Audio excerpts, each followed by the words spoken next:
Salut à toi mon jeune dragon. Dans cette vidéo, je vais t'expliquer comment utiliser l'intelligence artificielle de GDevelop pour créer tes premiers prototypes de jeux ou avoir des idées de jeux vidéo si jamais tu es en manque d'inspiration. Tu verras, c'est très utile. Mais juste avant que la vidéo ne commence, n'hésite pas à souscrire à mon Patreon si tu veux me soutenir financièrement. Et en échange, je te donne quelques graphiques, tout ça que j'ai moi-même dessiné. Tu verras, c'est cool. Je te laisse en lien dans la description. Bref, sur ce, assez blablaté, et passons à la vidéo. Mais juste avant, démarre l'intro Drakan.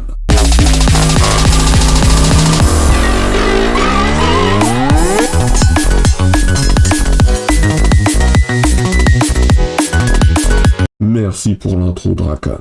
Alors, pour commencer, pour utiliser l'intelligence artificielle, faut cliquer sur créer un projet. Comme d'habitude, tu mets ton nom de projet, tu règles la taille si tu veux que ça soit en 1920 par 1080, le placement de sauvegarde, etc., etc.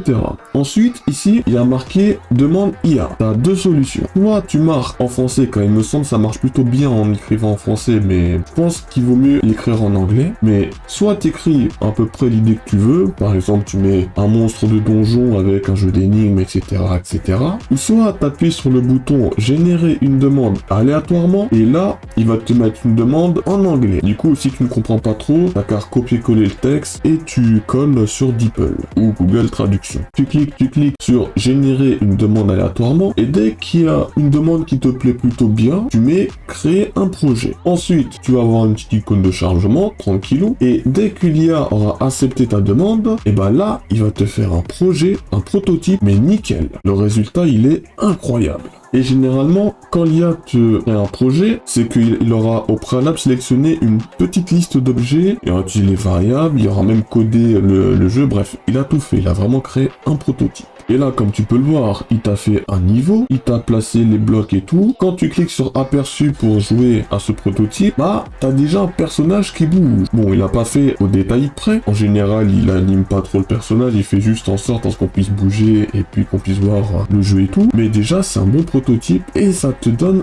des idées. Moi, je trouve que c'est une bonne chose. Et puis, au niveau du code, au niveau des événements, on peut voir que l'IA a même fait du tri au niveau du code. C'est-à-dire qu'il a mis, par exemple, dans mon exemple, ennemi AI, caméra Bondari, enfin, il t'a mis caméra, ennemi, bullet clean, enfin voilà, tous les trucs liés à ce petit projet. Et franchement, ça c'est cool. Et là, à ce moment-là, tu as deux choix qui s'offrent.